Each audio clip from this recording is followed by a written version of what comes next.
থানা ভিতরে inside house of থানা ভিতরে যেভাবে মারধর করেছে স্বয়ং আমাদের মহারাজা প্রদীপ কিশোর, তাকে আমি ভালো পাই, আমি তাকে রেসপেক্ট করি, কিন্তু তানি নিজেই being a president of Congress Pradesh committee president, responsible person, তাই এইভাবে ব্যবহার করা এটা খুব কি বলবো, এটা খুব নিন্দাজনক, নিন্দনীয়।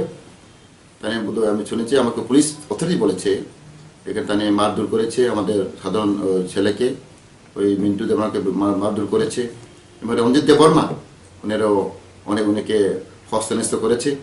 এই ব্যাপারটা নিয়ে আমরা খুব সিরিয়াসলি আমরা দেখব, কারণ যেটা ব্যক্তি প্রেসিডেন্ট, কংগ্রেস প্রেসিডেন্ট, একজন রেসপন্সিবল পার্সন এইভাবে দূর আচরণ করার জন্য এটা এখানে শুভ নয়। এটা জনগণ এটা বলবো, এটাকে আমি নিন্দা জানাই।